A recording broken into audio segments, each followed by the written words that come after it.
Hello, everyone. Welcome to another edition of the Cuban Assassin Podcast. I'm your host, Richie Acevedo, also known as the Cuban Assassin. Last time on the Cuban Assassin Podcast, I had talked about where Gary Faber from the Register Herald newspaper was doing stories about me in the newspaper and made me basically a household name here in Oak Hill, West Virginia, and of course the area that the newspaper is delivered to. And during this time, after I'm doing good wrestling and winning multiple different wrestling championship titles and many different promotions, and I'm going everywhere from Ohio, West Virginia, Pennsylvania, Michigan, and so forth. And I was working at Pit Row in Jones Avenue in Oak Hill, West Virginia, become good friends with John Paul Shreves from there, and also become good friends with Zach Worthington from there. Then all of a sudden, I'm charged with contributing to a delinquency of a minor while I'm doing this wrestling. And during this time period, I'm trying to figure out what in the world I do wrong, because I never sold any alcohol to any minor, nor did I ever give any alcohol to any minor. Supposedly a mother had said I gave some alcohol to her daughter, which is not true. I never did. But I was consulting with my lawyer, and he said this is a she said, he said situation, that she had no evidence to prove that I did, and I had no evidence to prove that I didn't. And he said that the best thing for me to do in order to avoid having any type of press about it, and so it won't ruin my wrestling character's name that my dad created, not to go to court, that I should just plead no contest, because they only printed my regular name and not the wrestling name, which I was thankful for that. So I pled no contest, paid a court cost and a small fine, which is just a little over $200, and I walked out a free person out of that charge. I didn't even know who the mother or the child was. But I was back on the road wrestling again, and I didn't get to have any newspaper scandal about it, and I went back to wrestle all over again.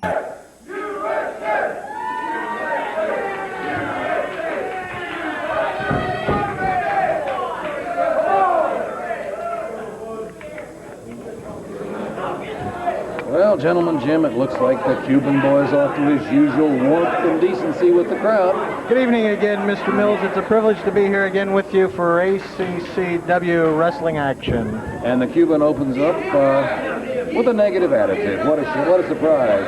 I'm just shocked. The crowd here in the arena seems to favor Mike Morgan, Mr. USA, already. And you'd think after his visit with the Pope that he would show us a new attitude. However, I think he's more vicious, more vile since that. I know when the Pontiff blessed him, it must not have worked. Punchy seems to be getting in the middle here. Well, as you know, Mark, a situation occurred some time ago between Punchy McGee and the Cuban, where the Cuban was fined for body slamming Punchy McGee, and since that time there's been notable tension whenever Punchy McGee would ref a match of the Cuban Commandos. And I'm not sure Punchy's been right physically since then. Well, his balance has been off quite a bit. We got a nice little lock up here in the middle of the ring, but it seems that Mike Morgan taller. The Cuban is 3 pounds lighter and a little shorter, and Punchy gets in the middle of the action again.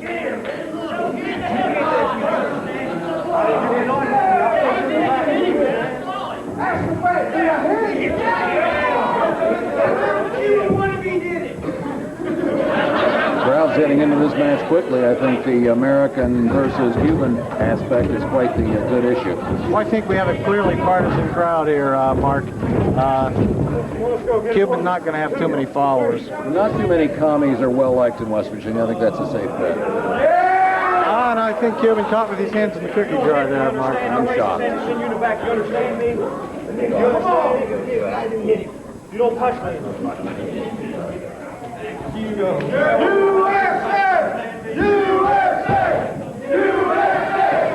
like the way Punchy is taking control of the match, but I'd like to see him stay a little less involved and let them wrestle more. I enjoy seeing the actual wrestling action.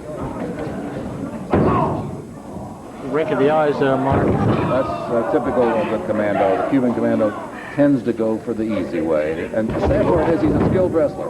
Well, say what you like about the man, Mark. He is quite an accomplished wrestler. As you know, a second generation wrestler. His father, the Cuban assassin, noted rule breaker across the land. And I guess it's a genetic thing. He can't help but being slightly underhanded. I've never quite seen this before. That's a unique. I've never seen anybody stand literally. I've seen Ivan Koloff sit on their neck, but he was actually standing on Mike Morgan's neck. Oh, a nice full body slam. And Morgan suffering here in the early part of the match. Leg drop was well executed.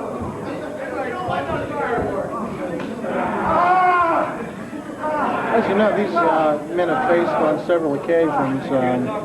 Each of them has what I guess you would call a patented leg lock. The Cuban using what he calls the Cuban submission leg lock hold, and USA using a variation of the scorpion leg lock. Neither one of these guys, however, has submitted to that hold. You might see. This could be exciting. What I'd like to see is perhaps if they could simultaneously lock their holds on each other. I don't know what you call that. And that'd be like a circular motion. Oh. Mike Morgan doing a little mouth breathing here early. Looks like he's had the wind knocked out of him a bit. That's not good for this early in the match. Mike seems to have a good fan club out here.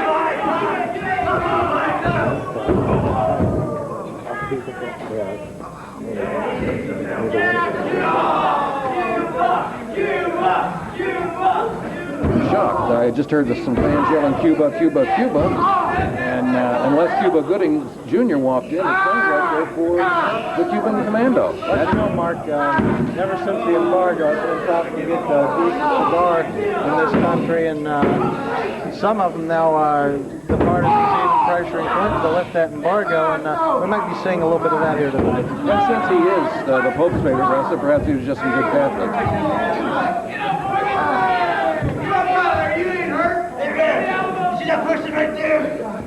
Punch McGee falling down the old restriction book there. Punch is usually defended tonight. Uh-oh. You're not supposed to punch your head. Punch seems to be showing a little bit more intestinal fortitude than normal. Fighting back a tad. The last man I saw do that to a ref was Tommy Young, the old NWA official. And Ric Flair. He did that to Flair quite a bit. Well, as you know, in New Martinsville, the Cuban did body slam Punchy McGee. He was fined $5,000. It cost him a night's pay. And ever since then, he's been a little bit cautious, but nevertheless, he pushes us to the edge. I understand that the Cuban finds a fine of that amount a minor problem due to the fact he has some excellent connections back home.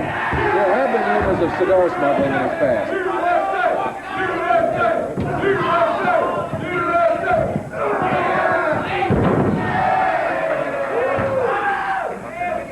5 minutes gone, 15 minutes remain.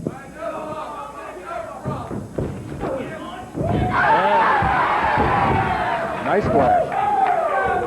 USA favoring that leg. Let's go. 1, 2, 3. Come on. Maybe favoring his leg, Jim, but he's going up on the ropes into a high-risk area. It's not necessarily wise. He may have the Cuban groggy enough to get away with it.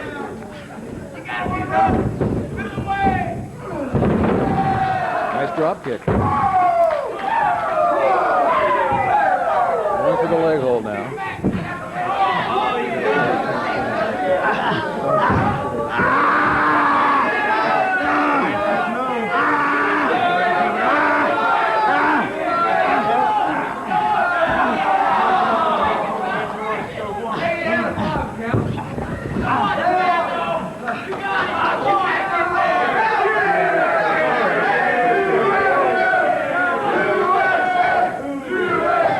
Crowd chanting USA to provide Mike Morgan with some added impetus in this challenging match that he's involved in. One thing, Jim. Well, no, I disagree with you, Mark. I know for a fact USA has 2 children. No, I said impetus, not impotence. Oh, I'm sorry. There's a I difference. couldn't hear you over the crowd there. Q-tips. We recommend those. Mike Morgan's taking control. Earlier in the match, the Cuban seemed to be off to a good rush, but we're seeing a lot of good moves from Mike Morgan, Mr. USA, tonight. Almost a fall there, Mark. That looked like it could have been just a shade of the southern hemisphere. Oh, that's another private injury. Much more of this, Mike Morgan will be a gelding. Here comes that Cuban leg lock I was telling you about. Now, can Mike Morgan reverse it, break it?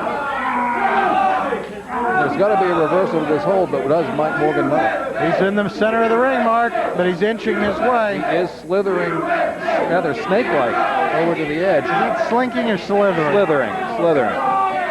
Slinking, you've got to be vertical.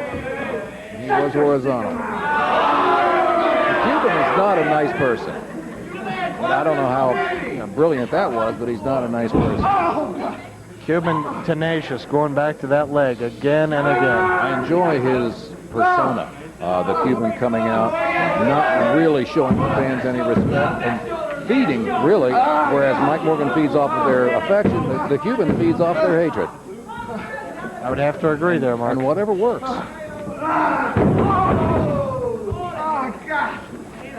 That'll dislocate a hip. The nice thing about the Cuban, I'm kind of enjoying his work tonight. The nice thing about the Cuban, he's wrestling in basically the official outfit of the Cubans, modeling him after their leader, Fidel Castro. That military green will never go out of style. Did you know that Castro, as Mike Morgan grabs the rope to get out of the hold, did you know that Castro was quite the baseball player and even had a minor league tryout as a young man? Heck of a pitcher, as I understand. That's exactly right. It was either be a pitcher or rule the country. I'd have taken the country. He has the cigars, I tell you. He's got it all.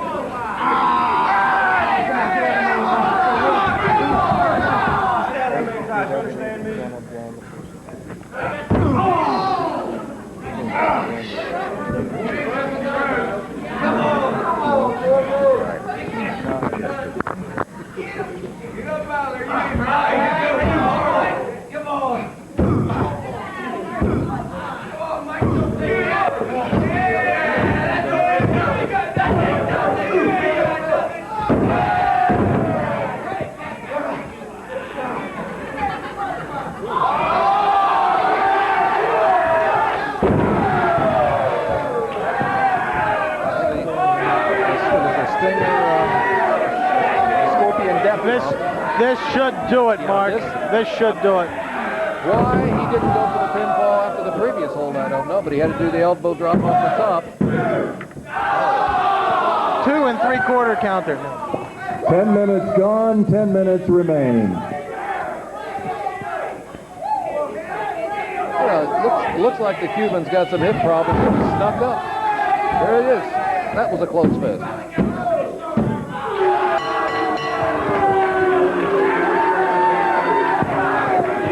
10 minutes and 20 seconds, ladies and gentlemen. Your winner is the Cuban Commando.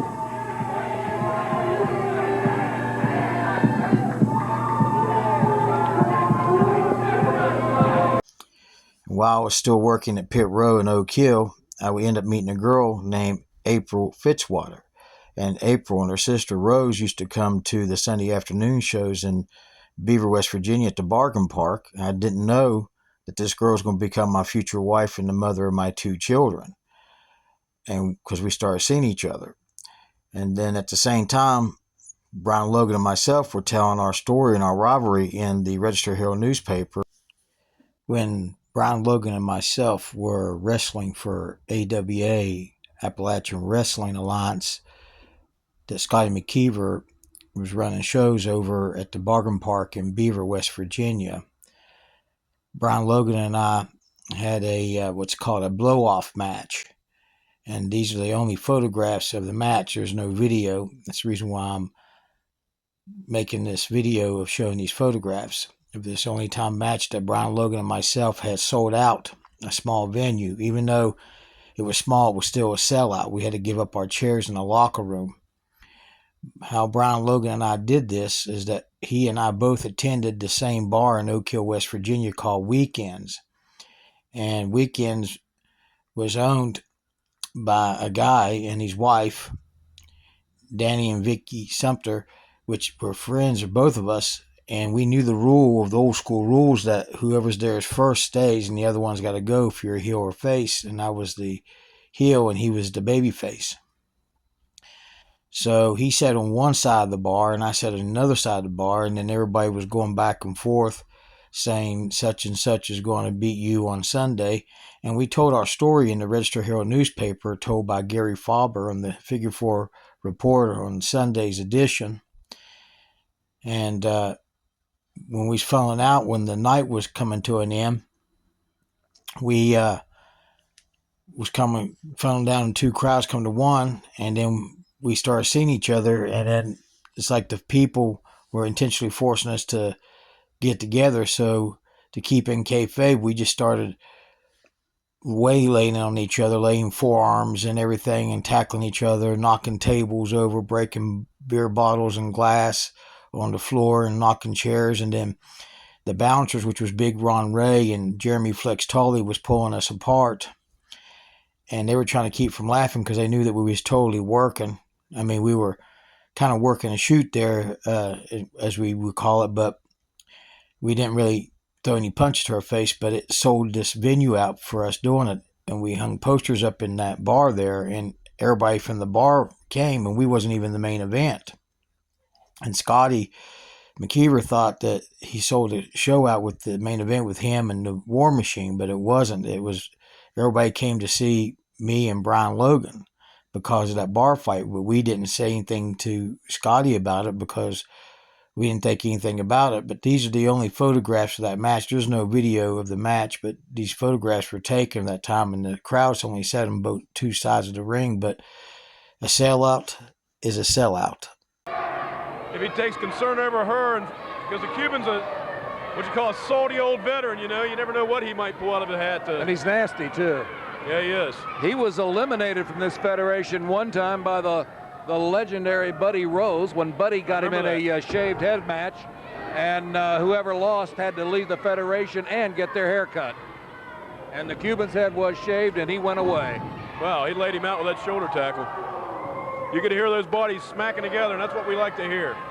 Mr. USA Mike Morgan had gotten away a little bit from his face paint and that look, but it's good to see him back with it because he's always been a more energetic wrestler when he wears his face paint. And so's the crowd, too. I mean, listen to the crowd. We can hardly hear each other. They love him.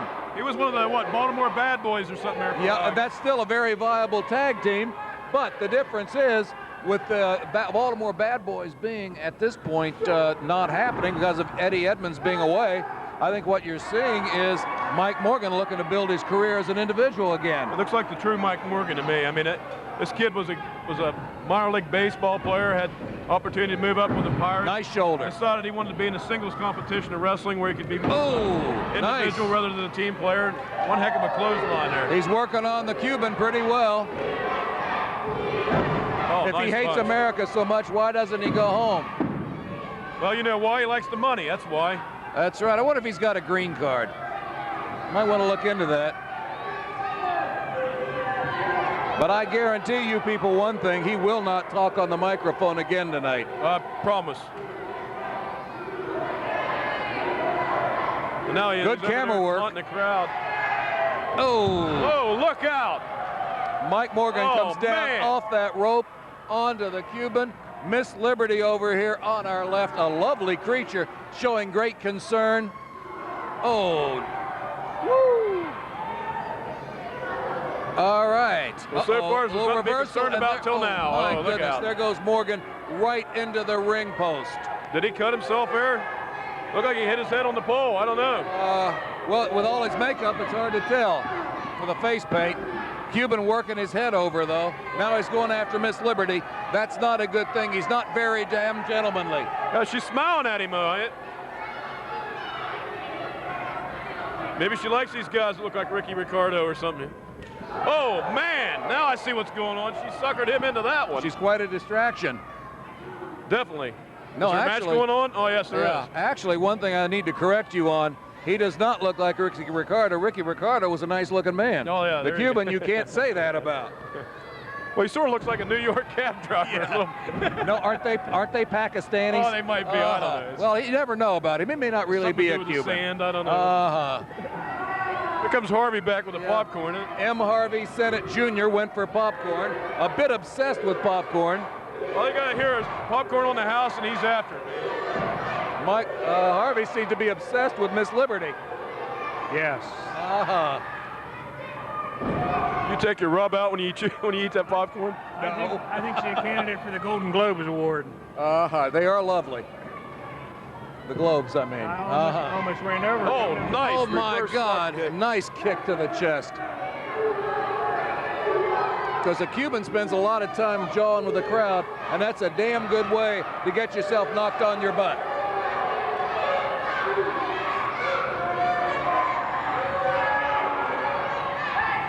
He hit that nerve up there in that rotary cup area of the shoulder. I'd like to know how much salt you put on that popcorn. That's awful. My God, we can't send him for food again. Well, that's the way they sell the concessions, Mark. Of course, Harvey's, and you can't expect Harvey to get back quick. His people at one time spent 40 years in the desert just trying to get across 10 miles. Any reaction? Wearing the shirt of his cousin Bill. Great match. Great match. It's a good match.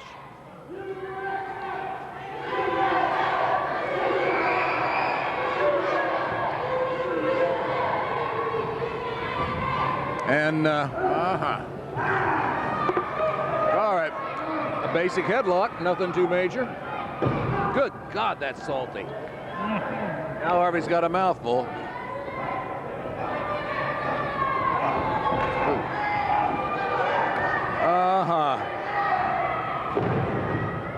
Broadcast colleague Rock Parsons just went over and spoke with Miss Liberty. Just wanted to breathe on me. Not exactly what you being paid for, son. He was trying to take a tour of the United States. I was asking her if she was with him, or just, no, never mind. And she asked Trying to be patriotic here, Mark, and you're coming down on me now. She said something about $100. I believe so. It's the American way. That's right. Free trade and commerce. That's it. Free trade and commerce. Girl needs to make a living any way she can. All right. Oh, boy, I tell you what, Styx Keller fell for the oldest one in the books there. Well, the thing with Stick tonight, he's probably not up to full power. As you may or may not know, Stick Keller is wrestling his first match after coming out of his honeymoon. Oh, so he got married. He just recently got married, so he has been in that. He married a ring girl. What was her name? Laverne Lamore. That's it. He married Laverne, and of course, he's awful tired now. Dan said he had pictures of the honeymoon. He'd like to show us later. Well, we'll be glad to see the pictures. Nice of the counter by Morgan. Yeah, but well, that time Morgan used it to his advantage.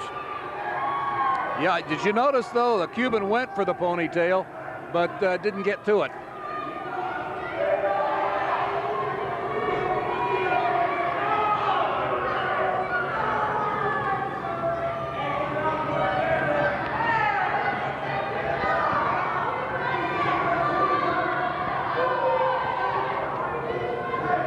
The Cuban thinking that over now. I tell you, Morgan gave him something to think about.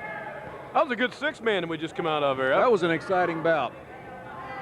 And Chick Scott's team got a win. But now that doesn't count as actually a win for his personal record. Well, it's separated. It's a six-man tag win, but it's not a singles win, no. So he's still 0-23. It's a shame, poor boy. And I was told that the Latin Tornado was burned on the face. That was fire that Justin Case threw there at the end. 7 minutes gone, infinity remaining. That's because there's no time limit, you see. That reminded me of Star Trek when you said that. I wonder if Mike Morgan's going where no man went before. Only if you had What's $100. that? What's that? $100. You need to pay attention here. Yeah, we know what you were doing. Sorry. We know what you were thinking about, and she's a lovely lady. What was that song she used to like? Uh-huh. Used to kiss her on the I think we had to have our own monitor just for her. That's what I think. I used to kiss her on the lips, but it's all over now. That's right. What is this now? He's trying to lock up on the first. Well, when you're short like the Cuban, you need to stand on the rope to lock up. One heck of an arm drag, but I can't say that the Cuban didn't ask for that because he sure did. Oh, man, that might be it right there. Looks like Mike Morgan picked up some skills. Oh. Thought they was going to send him to Cuba packing on that one. Okay, the Cuban's vertical. Can Mike Morgan reach him from where he is? Oh, nice drop kick. Missile drop kick off the ropes, and Mike Morgan hurts his leg. Not a good thing. Did he jam his knee there or what? If he's torn up his knee, that's going to make him either have to forfeit the match or if he doesn't forfeit the match, if his knee's torn up, he's going to get beat I real tell you, bad. that doesn't look good, does it? It's not a positive thing. And the way he hit, he could have tore that major tendon right there in the knee like Sting did there about 7 or 8 years ago. And he could end up with major surgery and be off for up to a year with an injury like that. Could have been a stinger too. Sometimes those make you feel like you broke your leg and you really didn't. Well, he's continuing. He's putting a little more weight on that knee every time he tries, so you can tell it seems to be getting better. He definitely injured it. But he's able to put more weight on it every time he stands up, Rock. That's important. He might have a bad knee anyway, mind. Mark, because he was a catcher in baseball, so. The tools of ignorance, what they call the catcher's equipment. There you go. Proud to be working with M. Harvey Sennett and the legendary Wimpy Watson, the man who stores popcorn in his beard for later usage. It's fell out, Wimpy. So you're all right. Whipper Watson was a great wrestler.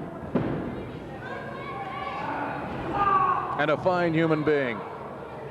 A great American.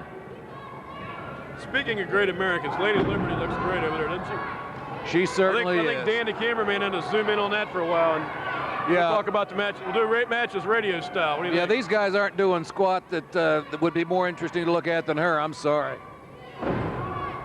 We'll do the matches radio. We've needed a good-looking valet in this federation for quite a while. We got a figure four leg lock. Looking at Jim Hawkins. Oh, gag.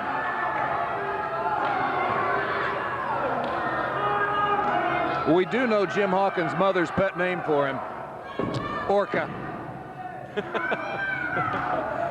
Cuban was smart there getting into that figure four there. I mean, guy hurt his knees, taking advantage of weakness there. Oh, the best thing in the world.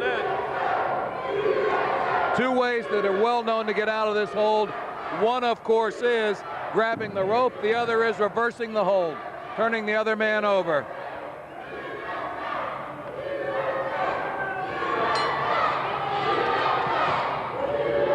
Harvey, calm down. All right. You having any popcorn with that salt? Isn't that awful? Oh, man. Like opening your mouth in the ocean. Oh, it's awful. He goes out to Bonneville and brings shovels full from the Great Salt Flats. Boy, he's driving that leg home, boys. I'm telling you, Mike this might be over. he's trying to break Mike Morgan's career, not just his leg.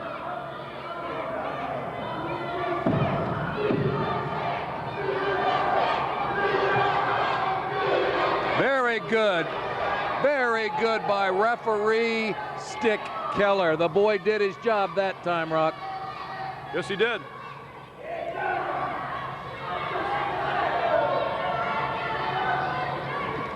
As many times as I've seen the Cuban Commando wrestle, I've never heard him speak a Spanish word. That's true. I wondered about that too earlier. He's got a thick accent, but I've never heard him say a word in Spanish.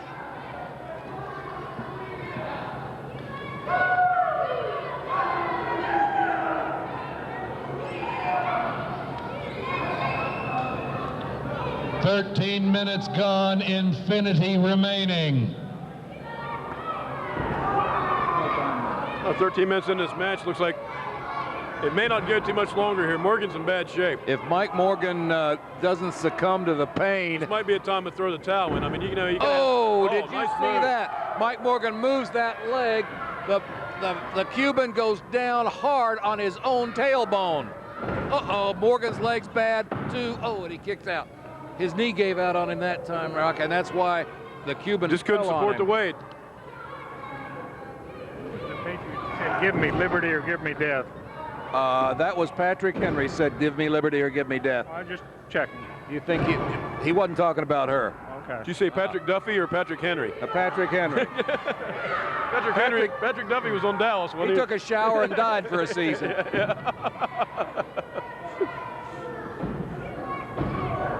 And speaking of showers, I hope they have some downstairs in the locker room.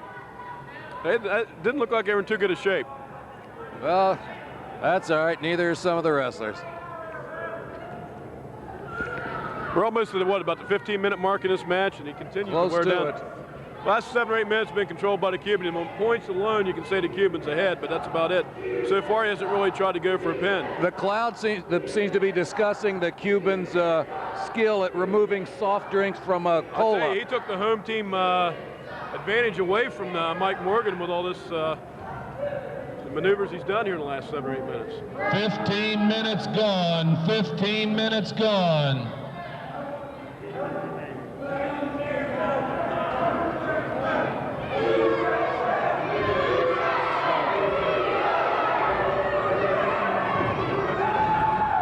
What was that, Harvey?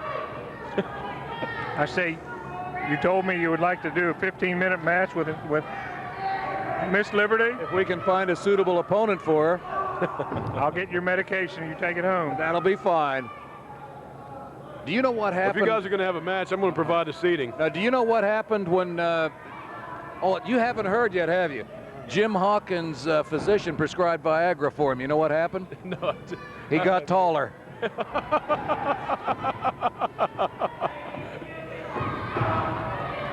It's a sad thing, but it did happen. Oh, I'll tell you. As you know, Jim Hawkins was the commissioner of the old ACCW until he was forced to resign in disgrace because of his underhanded tactics. The Cuban better turn around. Mike Morgan's not He's in for a done. surprise. All right, let's hope they take this one home on this move. Oh, man. Is it me, or was Morgan not hurt as bad as we thought he was? I think he has great recuperative powers, if anything. Well, you got to be half crazy to be out there anyway. And some point in the match, you just say, well, it don't hurt no more. I got to try something. That's right. You learn to live with your pain. Oh, Nice roll up. Oh, I thought he had him. Nice package here. let's hope so. There we go. Oh. Oh, man. Nice reverse knife edge. Nice reverse knife edge. Oh.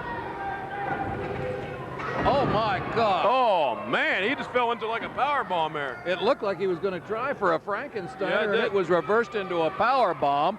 And the Cuban commando has Mike Morgan on the mat groggy. What's the Cuban doing now? He's like,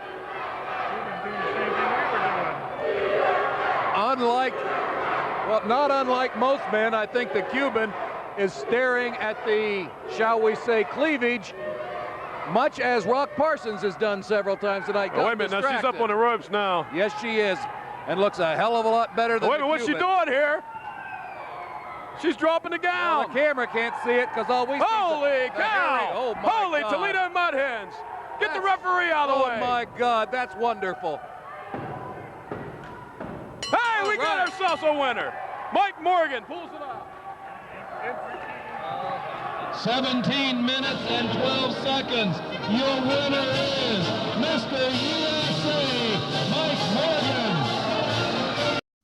Then out of nowhere, Dad would give me a phone call with a business proposal, and then my childhood dream would all of a sudden come true.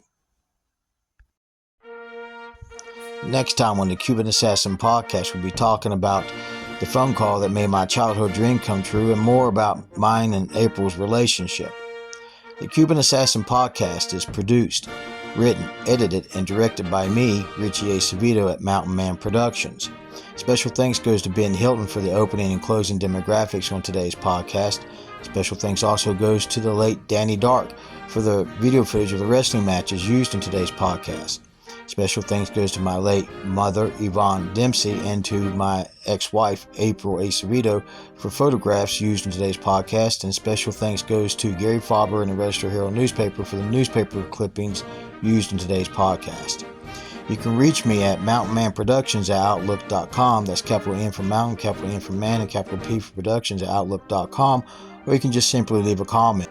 If you like this podcast series, please like and share. I really would appreciate it.